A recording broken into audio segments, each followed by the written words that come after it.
Ce qui est naturel est-il forcément bon? Thèse. La nature en elle-même est aussi bonne que parfaite. Seul ce qui vient de l'homme peut être mauvais. Antithèse. Ce qui est naturel n'est ni bon ni mauvais. Il arrive qu'une chose naturelle puisse être nuisible pour l'homme. Thèse. Ce qui est naturel est bon. En effet, Dieu, qui est toute perfection, a créé la nature et l'homme. Tout ce qui demeure à l'état de nature est à l'image de Dieu. L'homme, pour être bon, doit s'efforcer de copier et de respecter ce qui est naturel. Premier argument. Ce qui est naturel ne peut pas être mauvais. Si Dieu est le créateur de tout ce qui est, et s'il est parfait, il y aurait contradiction à dire qu'une chose naturelle puisse être mauvaise.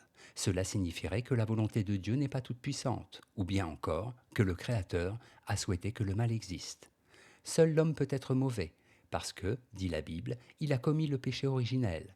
La nature, quant à elle, reste pure. Deuxième argument, c'est l'homme qui a introduit le mal. L'éveil de la raison, dit Kant, dans Conjectures sur les débuts de l'histoire humaine, explique l'apparition du mal. Avant cet éveil, les hommes obéissaient à l'instinct, cette voix de Dieu, et ils s'en trouvaient bien. C'est en devenant des êtres libres qu'ils s'opposèrent à la nature, à leur animalité initiale, et qu'ils découvrirent le mal, et pire encore, le vice. Troisième argument, il faut se conformer à la nature.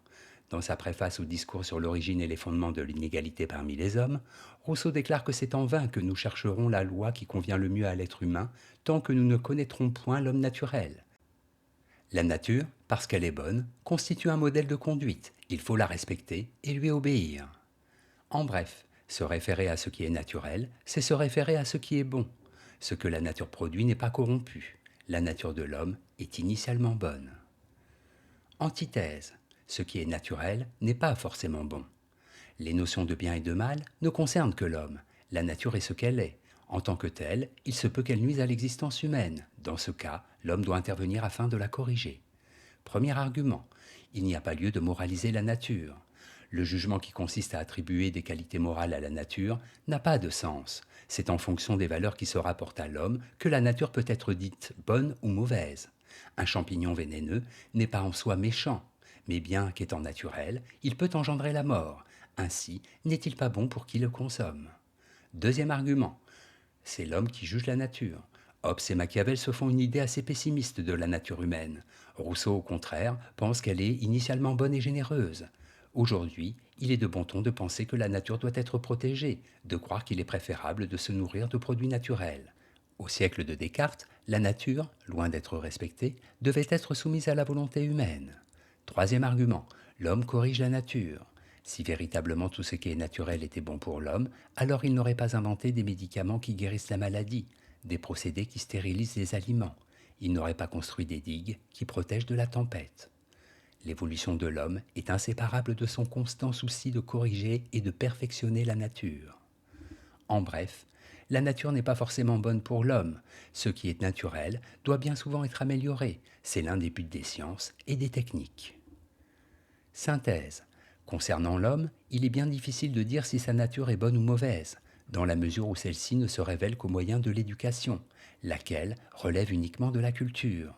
Tout au mieux doit-on accorder à Rousseau une indéniable clairvoyance lorsqu'il dit dans l'Émile qu'il faut respecter les penchants de l'enfant, tout en les guidant afin qu'ils s'épanouissent de manière ordonnée.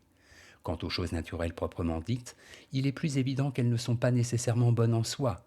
Cette idée remonte aux conceptions théologiques du Moyen Âge. La nature, objet de contemplation, ne devait surtout pas être modifiée, dans la mesure où elle avait été créée et organisée par Dieu. Cette idée ressurgit de nos jours sous une autre forme, à la faveur de certains courants écologistes. La nature, si elle n'est plus l'expression de la toute-puissance divine, a des droits, idée aussi absurde que celle qui consiste à croire qu'un lion, dans la savane, est méchant parce qu'il tue l'innocente et gracieuse gazelle. Note et commentaire. Nature. On oppose traditionnellement nature et culture, et naturel ce qui existe indépendamment de l'homme, et qui ne porte pas la trace de son intervention.